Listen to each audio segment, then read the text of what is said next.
நமः சிவாய. ஓம் நமः சிவாய.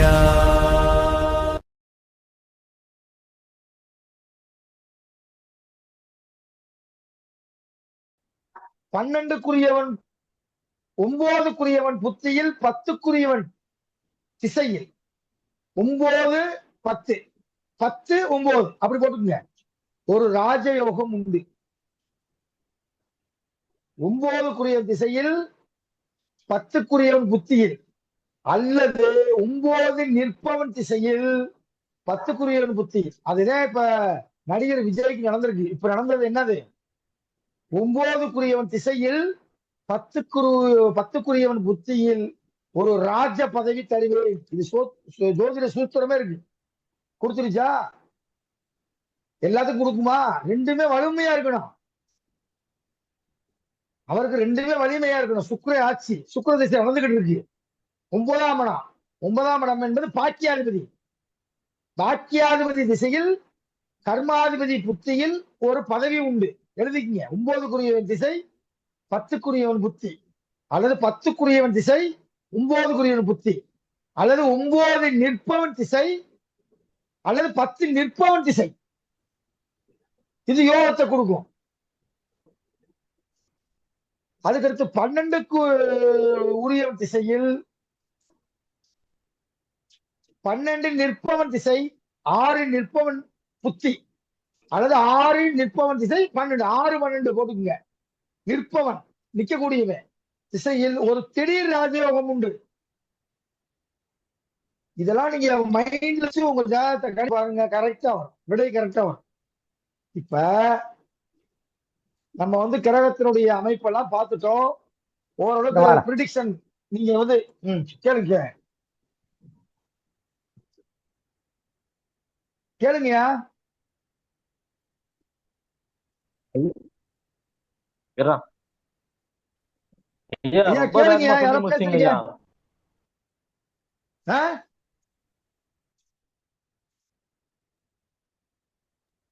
சார் சார் வணக்கம் சார். இவர் என்ன தொழில் செய்யறான்னு தெரிஞ்சுக்கலாமா சார்? சார் இவர் இப்ப பேசுவார். அவர் பேர் சொல்லுவோம். சார் கார்த்தி, இது வரைக்கும் யார் யாரோ கணிச்சு சொல்லியிருக்காங்க. அவங்க பேர்லாம் நீங்க நோட் பண்ணி வச்சிருப்பீங்க. அவங்க பேரை சொல்லி இவங்க சொன்னது தப்பு, இவங்க சொன்னது ரைட்டு அப்படின்றத சொல்லுங்க. ஐயா சரியா சரி, இந்த சொல்றேன்.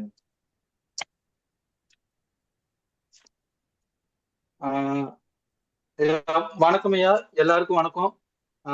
நிறைய பேர் கணிச்சு சொன்னீங்க, எல்லாருக்குமே ரொம்ப நன்றி. எல்லாரும் நிறைய பேர் நல்ல விஷயங்களும் சொல்லியிருக்கீங்க, நடந்த விஷயங்களும் சொல்லியிருக்கீங்க, வாழ்க்கையில நான் பார்த்த எல்லாத்தையுமே சொல்லியிருக்கீங்க. ரொம்ப நன்றி.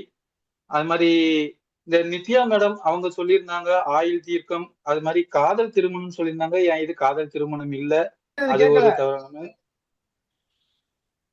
ஐயா நீங்க பேசுறது கேட்கலையா? நல்லா பேசுங்க. மைக் வச்சு ஒரு நிமிஷம். இப்ப கேக்குதா? இப்ப கேக்குது. நித்யா மேடம் சொல்லியிருந்தாங்க இது ஆயுள் தீர்க்கம் இதெல்லாம் சொல்லி காதல் திருமணம் சொல்லியிருந்தாங்க. அது எனக்கு காதல் திருமணம் இல்ல, நிச்சயிக்கப்பட்ட பெட்ரோல் பார்த்த திருமணம் தான். அது மாதிரி எனக்கு பேச்சு திறமை, இந்த ஜோதிடம், தைரியம், வீரியம் இதெல்லாம் சொல்லியிருந்தாங்க. ஆனா எனக்கு பேச்சு திறமை இருக்காங்கிறதே எனக்கே சந்தேகமா தான் இருக்கு. ஏன்னா எதை ஒரு விஷயத்த நான் பேசணும்னாலும் கொஞ்சம் கூச்சமும் இருக்கும், ஒரு பதட்டமும். இப்ப நான் பேசுறப்ப கூட ஒரு பதட்டம் இருந்துகிட்டு தான் இருக்கு. அதனால அந்த பதட்டம் எனக்கு எப்பயுமே இருக்கும். அதாவது ஒரு விஷயத்த பத்தி நான் பேசுறதுக்கு முன்னாடி கொஞ்சம் தெரியுமா தெரியாதாங்கிறதுனாலயே ஒரு புது ஆள்கிட்ட பேசுறப்பயுமே ஒரு பதட்டத்தோட தான் இருக்கும். அதனால பேச்சு திறமைங்கிறது எனக்கு எப்படி இருக்கு என்னங்கிறது எனக்குமே இன்னும் சரியா தெரியல. அது மாதிரி இந்த ராகு கேது இதெல்லாம் சொல்லியிருந்தாங்க. அது மாதிரி எனக்கு அந்த அக்கா சொன்னதுல, நிச்சயம் அவங்க சொன்னதுல இந்த அப்பாவை பத்தி சொல்லியிருந்தாங்க. அப்பா சார் அப்பாக்குரியது, அப்பா மேல பாசமா இருப்பாங்க, அதெல்லாம் எல்லாமே சொல்லியிருந்தாங்க. அதுபடிதான் இருக்கு. அப்பாவோட விஐபி தொடர்பு எதுவும் இல்ல. ரெண்டாவது அப்பாவோட வழிகாட்டுதல் படி அப்பா விஐபி தொடர்பு இல்லைன்னா சனி திசை வரல சார். சரி சரிங்க சரியா. இப்ப எனக்கு 5ல சனி சார். சரிங்க சனி திசை நடந்துட்டு இருக்கு சார். சரியா? அத்தனை விஐபி நம்ம ஃப்ரெண்டு சார். சரி சார். எஸ்பில சரி இருந்து சரிங்க. கலெக்டர்ல இருந்து ஏகப்பட்ட அமைச்சர்ல இருந்து இப்ப நம்ம ஃப்ரெண்டு கூட ஒருத்தர் அமைச்சரா இருக்காரு. இப்ப 9 அமைச்சர்ல ஒரு ஃப்ரெண்டு நம்ம ஃப்ரெண்டு ராஜ்குமார்னு ஒரு நண்பர் நம்ம ஃப்ரெண்டு. புரியுதா உங்களுக்கு? அந்த திசை சரிங்க. வரணும், எதுவுமே அந்த சரி. திசை வரணும். குரு சரிங்க ஐயா. திசை சரிங்க. முடிஞ்சு சனி திசையில உங்க வாழ்க்கையில பிரட்டி போடும். நான் சொல்லிட்டேன், இப்ப நீங்க ஓட்டாண்டியா இருந்தாலும் உங்க சரிங்க. வாழ்க்கையின் பின்பகுதி தான் யோகம். சரிங்க கரெக்டா ஐயா. சனி திசை வரும்போது நீங்க விஐபி மட்டும் தான் பேசுவீங்க, பழகுவீங்க, எழுதி வச்சுக்கோங்க. மாற்றமே கிடையாது. சரிங்க. குரு திசை அதுக்கு குரு திசை முடிஞ்சோட சனி திசை வந்துடும். சரிங்க 5ல ஐயா. சனி சரி. இருந்தா யோகம். அது ஆட்சி வலுவையோட இருக்கான். இன்னொரு சொல்ல வந்தேன், நீங்க மறந்துட்டேன்.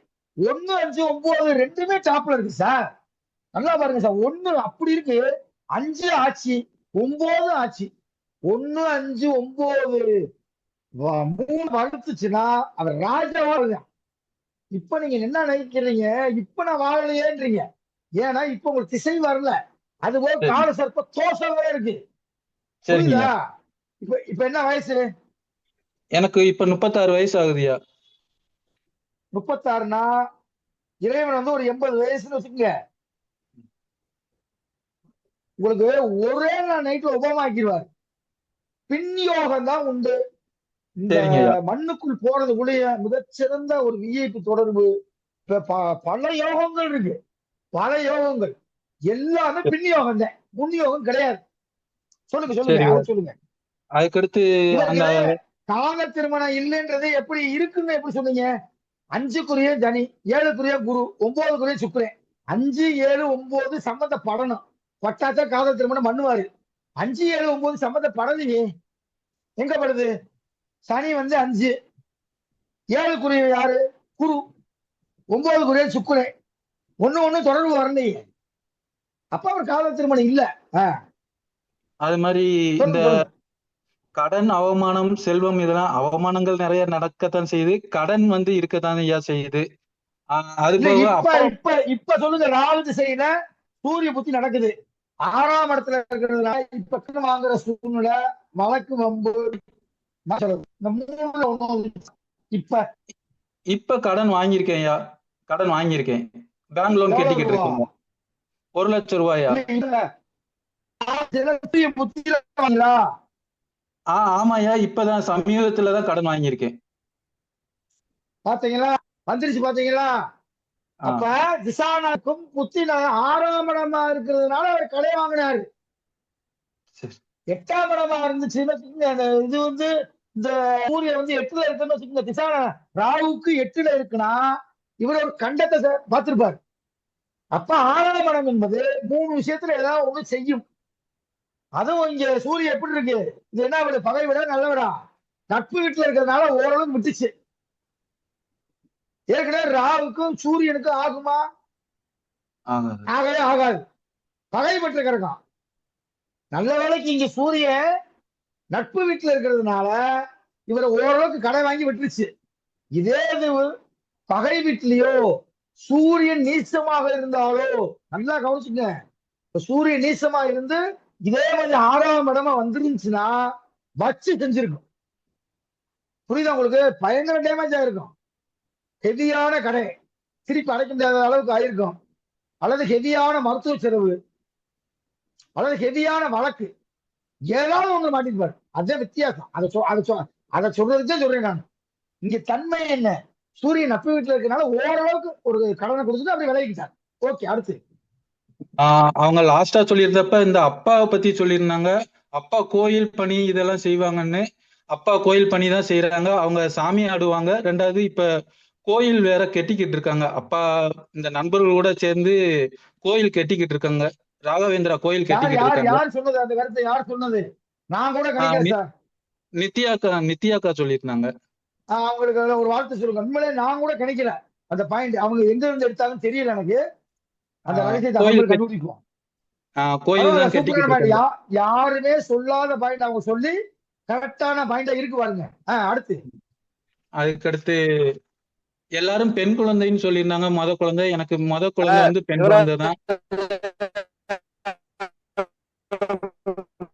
வெங்கடேசன், நீங்க எப்ப பேசினாலும் உங்க மணிக்கு பிரச்சனை ஏற்படுது. எப்ப பேசினாலும் மைக்கு பிரச்சனை ஏற்படுது. என்ன அப்படி ஓடுது? சரியா கேட்க மாட்டேங்குது. அடுத்து அடுத்து அதுக்கடுத்து சார் அவர் ஐயா பேசுறது வெங்கடேசன், ஆம்பூர் வெங்கடேசன் பேசுறது ஏதாவது கேக்குதா? எனக்கு தான் அப்படி இல்லையா, கேக்குதா? எதுவுமே கேட்கல. அவங்க பேசாம இருந்தா நான் சொல்லிடுறேன். சரி நீங்க சொல்லுங்க, நீங்க வேற சொல்லிட்டே வாய்ஸ் இருங்க. டிஸ்டர்ப் ஆகும். வெங்கடேஷ் ஐயாக்கு எப்பயுமே சிக்னல் ப்ராப்ளம் இருக்குயா. ஆஹ் அப்ப அதுக்கடுத்து அவரு இந்த தனியா பேசி அனுப்பட்டான். ம், சொல்லுங்க சொல்லுங்க. அதுக்கடுத்து இந்த வாசுதேவன் ஐயா சொல்லியிருந்தாங்க. அவங்க சொல்லியிருந்ததுல இந்த தெய்வங்களை பத்தி, குலதெய்வங்களை பத்தி சொல்லியிருந்தாங்க. அது கரெக்ட் தான். எனக்கு துர்க்கை, அதாவது காளி தான் எங்களுக்கு குலதெய்வம். பிளஸ் நாகரோட வழிபாடு எங்களுக்கு உண்டு. ரெண்டுமே எங்களுக்கு குடும்ப கோயில் தான். பாத்தீங்களா? ஐயனார் சூப்பர். நான் ஒசூர் ஒசூர் ம். வாசுதேவனுக்கு ஒரு கையெழுத்து போடுங்க. கரெக்டா சொல்லிட்டாரு ஆஹ் அவரு. அடுத்து இந்த பாயிண்ட்ல எங்க இருந்து அதுக்கடுத்து எடுத்தாரு தெரியலையே. ஆஹ் அது மாதிரி இந்த ரகுபதி சார் ஐயா நீங்க சொல்லியிருந்தாங்க. சொன்னதுல இருந்து தான். இல்ல நான் கூட அதுல குறிப்பில் எழுதல. பரவாயில்ல சூப்பர். ஆஹ் அப்ப எல்லாருமே அப்பா அப்ப வந்து பாருங்க, நீங்க கணிச்சது மூல நூல்ல எழுதின விஷயங்கள் அனைத்தும் அவர் உண்மைன்னு சொல்றாரு பாருங்க. எல்லா தப்பாவுமா சாமியாடியா இருக்காங்க. இந்த அமைப்பு இருந்தா அப்பா சாமி தொடர்பு வைப்பாங்கன்றது கரெக்டா வருது பாருங்க. ஓகே, மறுபடியும் சொல்லுங்க. சார் ஆஹ் சார் அது ஒரு நிமிஷம் சார் ஒரு நிமிஷம் சார். நீங்க கொடுத்த நோட்ஸ்ல நான் இன்னுமே எழுதியிருந்தா இன்னும் ஒரு 50-60 பாயிண்ட் வரைக்கும் போகுதுங்க சார். ஐயோ இவ்வளவு எழுதணுமா சரின்ட்டு அதுலயே சரி ஓ, இதெல்லாம் வேண்டாம் இதுல வந்து வேண்டாம்ட்டு அவ்வளவு பாயிண்ட் இருக்கா?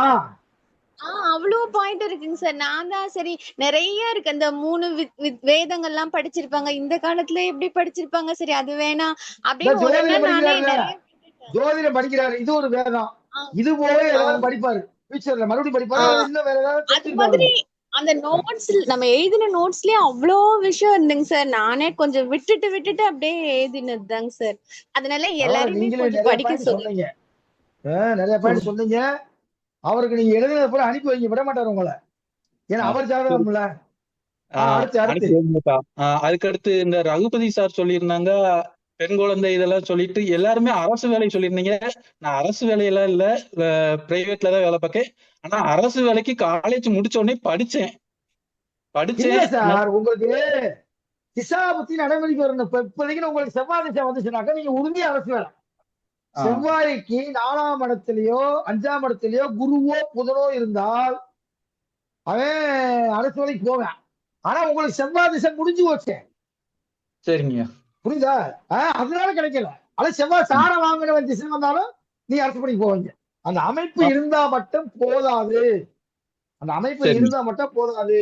அந்த அமைப்பு உரிய வயசுல வரணும். சரிங்க. திசாபுத்தி நடைமுறைக்கு வந்தாத்தான் அதை அனுபவிக்க முடியும். அடுத்து அடுத்து அது மாதிரி ரகுபதி சார் வந்து எனக்கு வந்து காலேஜ் கெட்டுவாருன்னு சொல்லியிருந்தாங்க. நான் காலேஜ் எல்லாம் கெட்டுறது நடக்குமா என்னன்னு தெரியல. ஆனா எனக்கு தெரிஞ்சு நான் அந்த அப்பாவோட சொந்த தொழில், அப்பா வந்து கட்டட வேலை தான் பாக்குறாங்க. சென்ட்ரிங் இதா இருக்காங்க. அவங்க கூட நான் வேலைக்கு போறப்ப ஸ்கூல் வேலை இதெல்லாம் நான் வேலைக்கு கூட இருந்து பண்ணியிருக்கேன். அதனால ஸ்கூல் வேலை, காலேஜ் வேலையெல்லாம் இல்ல நான் பண்ணியிருக்கேன். கட்டட வேலைக்கு போயிருக்கீங்களா? போயிருக்கேன். ஸ்கூல் லீவ்ல இதுல எல்லாம் போயிருக்கேன். காலேஜ் ஸ்கூலுக்கு நான் போய் வேலையை பார்த்திருக்கேன். அந்த தூத்துக்குடி சுபா இந்த பாயிண்ட போட்டிருந்தாங்க. ஒரு ஆஹ் கட்டட பணி செய்வார் அப்படின்ற பாயிண்டே போட்டிருந்தாங்க. அதை நான் குரூப்ல போடக்கூடாதுன்னு சொன்னதுனால போடல. இந்த கிளாஸ் முடிஞ்ச உடனே உங்களுடைய கணிப்பெல்லாம் குரூப்ல போடுங்க. மத்தவங்களும் அதை எழுதிக்கிட்டோம். ஒரு ஜாதகத்துல எம்பிட்டு விதி இருக்குன்றத இப்ப போடுங்க. முன்னாடிதான் போடக்கூடாது, இப்ப போடலாம். அவங்க வந்து இந்த பாயிண்ட் எழுதியிருந்தாங்க, கட்டட வேலைக்கு இவர் போவாருன்னு. கொத்தனார சித்தாளா சென்ட்ரிங் வேலைக்கு போயிருந்தேன். இந்த மேல பலகடப்பு, கம்பி கட்டு இந்த மாதிரி வேலை அப்பா அது கான்ட்ராக்டா எடுத்து பண்றாங்க. நான் ஸ்கூல் லீவு, காலேஜ் லீவுக்கு அது போயிருக்கேன். அந்த வேலையும் பார்த்திருக்கேன். அதுக்கடுத்து உமாபதி சார் சொன்னப்ப வந்து சனி ராகு சேர்ந்து இருந்தா சொந்த ஊர்ல இருக்க மாட்டாங்கன்னு சொன்னாங்க. நான் பிறந்த ஊரை விட்டு இப்ப வேற ஊர்லதான் வேலைக்காக இருக்கேன். சொந்த ஊர்லயும் இல்ல இப்ப. அதுவும் கரெக்டா தான். அவர் ஒரு பாயிண்ட் சொன்னாலும் திரு பாயிண்டா சொல்லிட்டாரு. அடுத்து அதுக்கடுத்து மீதி எல்லாருமே சொன்ன அதே திருப்பி எல்லாருமே சொன்ன அதே பாயிண்ட் தான் சொல்லியிருந்தாங்க. மீதி எல்லாமே ஓகே தான் சார். எல்லாருமே நல்லா தான் சொல்லியிருந்தாங்க சார். எல்லாருமே ஆனா சொன்னது சார் அவர் பிரைவேட் வேலைன்னு மட்டும் சொல்ல என்ன தொழில் செய்யறாருன்ட்டு அவர் சொல்லவே இல்லைங்க சார். கரெக்டா ஐயா தொழில் சொல்லுங்க. தொழில் வந்து நான் வந்து பிரைவேட்ல மெடிக்கல் ரெப்பா இருக்கேன். மார்க்கெட்டிங் வேலை தான் பாக்குறேன். மெடிக்கல் ரெப்பா இருக்கேன். மருத்துவ விற்பனை பிரதிநிதியா ஆனா இருக்கேன். ஆனா உங்களுக்கு தொழில் என்ன தொழில் தெரியுமா? எதுல டாப்ல வருவீங்க தெரியுமா? சொல்லுங்க ஐயா. எல்லாருமே சொன்னீங்க உணவு தொழில், அதுதான் கரெக்ட். ஐயா முடிஞ்ச அதை ஹோட்டல் அதை ஆரம்பிங்க. ஐயா அதையும் சொல்லிடுறேன். நானு எனக்கு சமையல்ல ரொம்ப ஆர்வம் உண்டு. நல்லா சமைக்கவும் செய்வேன். நான் 10th முடிச்சோன்னுமே கேட்டரிங் போகணும்னு தான் ஆசைப்பட்டேன். வீட்டுலோட வற்புறுத்தல்னாலதான் நான் டிகிரியே படிச்சேன். டிகிரி ஆமா, படிச்சதுமே மதியான நான் போட்டு காமர்ஸ் கூட தான் படிச்சேன். சோறாக்கிட்டு இருக்கீங்கன்னு தான் சொன்னீங்க. ஆமா, நீங்க மதியம் பண்ணப்ப எனக்கு சமையல்ல ஆர்வம் அதாவது அதிகம். ரெண்டாவது ஐயா வந்து 2 3 பேர் சொன்னாங்க, 10ஆம் இடத்தின் அதிபதி நவாம்சத்தில் யார் வீட்டில் இருக்கிறாரோ அவங்களுடைய காரகத்துவ தொழிலை செய்வான் அப்படின்னு சொல்லியிருந்தேன். இங்க 10ஆம் இடத்தின் அதிபதி புதன் சந்திரனுடைய வீட்டில இருப்பதால், சந்திரன் என்பது நீர், வாட்டர், லிக்யூட்ஸ் மற்றும் உணவு அல்லது தானியங்கள் அல்லது பலசரங்களை வைக்கிறது, இது பூராவே சந்திரனுடைய காரகத்துவ தொழில். அது செஞ்சீங்கன்னா டாப்ல போயிடுவீங்க. ஓகே, அடுத்து அவ்வளவுதான். மீதி எல்லாருமே எல்லாம் சொன்னதை தான் திருப்பி திருப்பி சொல்லியிருந்தாங்க. இது எல்லாமே இப்ப நான் பேர் சொல்லி சொன்ன விஷயங்கள் எல்லாமே உண்மைதான் சார். எல்லாமே கரெக்டா தான் சொல்லி இருந்திருக்காங்க சார். சார் ஒரு நிமிஷம் சார், அவங்க மெடிக்கல் ரெப்பா குழந்தைங்க என்ன சொல்லுங்க இருக்காங்கன்னா ஐயா? ஐயா சார் உங்களுக்கு சார் உங்களுக்கு first மெடிக்கல் என்ன ரெப்பா சொல்லுங்க ஐயா? இருக்காங்கன்னா அவங்க நிறைய பேசதானேங்க சார் வேணும். அவங்க நான் பேசுவேனா அப்படின்னு அவங்களே கொஸ்டின் கேக்குறாங்க. அப்ப உங்களுக்கு ரெண்டு அது பேசாத பேச்சு ரெப்பு திறமை வேற. இருக்குதானே? இல்லைங்கக்கா, நான் பேசுவேன்னா அது வந்து பழக்கம் ஆயிருச்சு. அதாவது இப்போ அந்த ப்ராடக்ட பத்தியோ எதை பத்தியோ அது கொஞ்சம் எனக்கு தெரியும். அது ரெகுலரா போறதுனால அது வந்துருது. இப்ப இதே சரி, இது அப்போ அந்த ப்ராடக்ட்ட நீங்க தெளிவா எக்ஸ்பிளைன் பண்ற அளவுக்கு அந்த நாலேஜ் இருக்குல்ல, அப்ப அது உங்களுக்கு பேச்சு திறமை இருக்குன்னு தானே அர்த்தம். இருக்குதுக்கா. அத வந்து எப்படி சொல்றேன்னா அத அப்ப பத்தி ஒத்துக்கோங்க, இருக்கு உங்களுக்கு இருக்கு, ஒத்துக்கோங்க. இந்த சரி. இப்ப 2 பேத்துக்குமே பேச்சு திறமை இருக்குல்ல, நாங்க கண்டுபிடிச்சிட்டோம்ல. உங்க 2 பேத்துக்குமே பேச்சு திறமை இல்ல. ஐயா பேச வேண்டிய சார், இடத்துல அவர் பேசிட்டு ஆவாரு. சார் மெடிக்கல் ரெப்புனாலே கழுத்துல டையி, கையில பையி, வாயில பொய், அதுதான் மெடிக்கல் ரெப்போட ஃபார்முலா. கழுத்துல டையி, கையில பையி, வாயில பொய். உங்களுக்கு அந்த ஐயா பேச்சு இருக்கா? சார் ஐயா நானும் மிகச்சிறந்த மெடிக்கல் ராஜயோகஸ்தர். ஐயா ஆமா, அந்த நித்யா ரகுபதி நித்யா மேடம் சொன்னது உண்மைதான் சார். உங்களுக்கு பேச்சு திறமை உண்டு. அதே சமயம் மாந்தி வந்து 12ல இருக்கனால உங்களுக்கு வந்து பதட்டம், கொஞ்சம் விரைவு, பண விரைவு இருக்கும். அதுக்கப்புறம் தூக்கமின்மை இருக்கும். சோ அப்ப 2மே உண்மைதான் சார். உங்களுக்கு பதட்டமும் இருக்கும். ஐயா ஐயா இப்ப ஃபர்ஸ்ட் என் பேர் ஐயா ரகுபதி இல்ல உமாபதி ஐயா, பேரை மாத்திட்டீங்க. உமாபதிங்களா? உமாபதி சார், ரகுபதி. ஆமா ஐயா. ஆமா ஆமா, உமாபதி. ஐயா சாரி சார். ஐயா ஐயா கார்த்திக் சார், நீங்க நான் உங்களுக்கு ஃபர்ஸ்ட் பெண்ணுக்கு வந்து 2வது ஆணுன்னு சொன்னேன். அது என்ன சொல்லுங்க ஐயா? எனக்கு ஒரே ஒரு குழந்தை மட்டும்தான். பாப்பாக்கு 3 வயசு ஆகுது. எங்களுக்கு கல்யாணம் ஆகி 5 வருஷம் ஆகுது. குழந்தை ஒரு குழந்தை மட்டும்தான், அதுவும் பெண் குழந்தை மட்டும்தாங்க. ஐயா உங்களுடைய மனைவி உங்களுடைய டாமினேட்டிங் பண்ணுறியா? என்னதுங்க? உங்களுக்கு வந்து உங்க மனைவி வந்து உங்களுக்கு டாமினேட்டிங்கா இருப்பாங்கய்யா, உங்களோட டாமினேட்டிங்கா இருப்பாங்க. அவங்க தான் சொல்றதை செய்வாங்க. சரிங்க சரிங்க, அப்படித்தான் போய்கிட்டு இருக்கு. என் வீட்டுல இல்ல, எல்லார் வீட்லயும் அப்படிதான் பக்கத்துல போகுது. இருக்க போறாங்க, அவங்க மண்டையில குட்டிட்டு போறாங்க. சார் எல்லாரும் வீட்லயுமே அப்படிதானே இருக்காங்க. இல்லங்க, எல்லார் வீட்லயும் லக்னம் செவ்வாய் 2ஆம் இடத்தை பார்த்தா இப்ப மனைவி வந்து மனைவி சார் 2ஆம் இடத்தை வர்றப்ப அவங்க வந்து அவங்க சொல்றதை டாமினேட்டிங். சார் இன்னொரு பாயிண்ட் அவர் சொன்னாரு, கவனிச்சிங்களா? சனி செவ்வாய் 2மே சேர்ந்து 2ஆம் இடத்தை பாதிச்சா சனி திசை செவ்வாய் புத்தியில் குடும்பம்ன்ற அமைப்பு பாதிக்கும். அவர் சொன்ன சூப்பர் பாயிண்ட். நான் அப்புறம் சொல்லணும்னு பார்த்தேன், மறந்து போச்சு. பாருங்க, அதுதான் சார் கேட்கலாம்னு நினைச்சிட்டு இருந்தேன். செவ்வாய் பாக்குது. இது எப்ப இம்ப்ளிமெண்ட் ஆகும்னா குரு திசை முடிஞ்சு சனி திசையில இம்ப்ளிமெண்ட் ஆகும். இந்த பாருங்க, 1 2 3 4 5 6 7 8 9 10. சனிக்கு 10வது பருவம் இருக்கு. இந்த 2மே பார்க்கும்போது பிரச்சனை வரும். எப்ப வரும்? செவ்வாய் திசை சனி புத்தி அது நடந்து முடிஞ்சிருச்சு. அடுத்து சனி திசை செவ்வாய் புத்தி. ஓடியா சனி திசை செவ்வாய் புத்தியில இது வந்து ஒரு சிக்கலான அமைப்பு. 2ஆம் இடம் என்பது குடும்பஸ்தானம். அந்த இடத்துல கட்டாயம் அது சஃபர் பண்ணும் அந்த டயத்துல. ஓகே, அடுத்து ஐயா இப்ப என்னோட கேள்விகள் மட்டும் அதுக்கு கொஞ்சம் பதில் கிடைச்சா நல்லா இருக்கும். கேளுங்க. இப்ப கார்த்தி, நீங்க என்கிட்ட முதல்ல ஒரு 6 மாசத்துக்கு முன்னாடி ஜோசியம் பக்கம் வந்தீங்க. அப்ப ஆ. இந்த கருத்தை பூரா நான் சொன்னேன்னு நினைக்கிறேன். இத பூரா சொன்னா இல்ல புதுசா இப்ப நான் என்ன சொல்லணும்? இப்ப புதுசா இப்ப நிறைய சொல்லியிருக்கீங்க ஐயா. அப்ப பேசினப்ப ஒரு 5 நிமிஷம் பேசி அந்த ஆடியோ இது போட்டிருந்தீங்க. 2வது நான் பேசினப்பையும் சொன்னேன், குரு திசை இப்ப வரைக்கும் உங்களுக்கு நல்லா இருக்காதுன்னு சொன்னீங்க. அது மாதிரி குரு திசையும் உங்களுக்கு நல்லா இருக்காதுன்னு தான் சொன்னேன். குருவோட சாரம் வாங்கி இருக்கிறதுனால குரு திசையும் உங்களுக்கு நல்லா இருக்காதுன்னு தான் சொல்லியிருந்தீங்க. அதனால அப்படி அதான் சொன்னேன். அதனால இனி குரு சார், குரு நல்ல இடத்துல இருக்காரு. சாரமா சுயசாரமா வாங்கிட்டான், அது ஒரு மைனஸ். 2வது கண்ணில கடந்துட்டு குரு தொல்லை கொடுக்கக்கூடியவன், அதனாலதான் சிக்கல். அடுத்து சார் மாம்பழம் சொல்லுங்க உமாபதி சார், சொல்லுங்க சார். அவருக்கு வந்து அரசாங்க வேலைக்கு ட்ரை பண்ணியிருப்பாரு. 2 காரணத்தால அவருக்கு நின்று போச்சு வேலை. ஒண்ணு வந்து செவ்வாய் குருவை பார்த்தாலும் பாதகாதிபதி குரு வந்ததால வேலைக்கு ட்ரை பண்ணி போயிருப்பாரு. கிட்டத்தட்ட போய் வேலை நின்று போயிருக்கோம். 2வது விஷயம் ஆமா, 2வது வந்து சூரியனும் குரு ஒன்னா இருக்கிறதால வேலைக்கு ட்ரை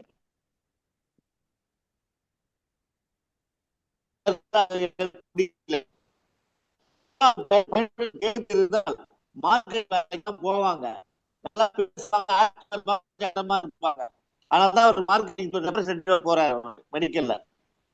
அதான் ஐயா என்னோட கேள்விகள் கேளுங்க.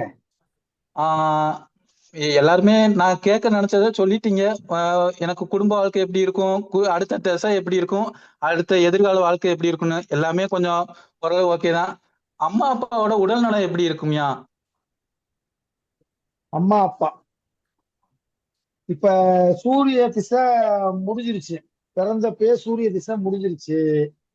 சூரியனுக்கு இருபுறத்திலயுமே சுபர்கள் தான். இந்த பக்கம் சுபர் தான், இங்கிட்ட ஒரு பாவர் இருக்காரு, ஒண்ணும் பிரச்சனை இல்லை, சஃபர் இல்லை. அம்மாவுக்கும் நல்லா இருக்கு, அம்மாவுக்கும் பிரச்சனை கிடையாது, அப்பாவுக்கும் பிரச்சனை இல்லை. 2 பேருமே இருக்காங்களா?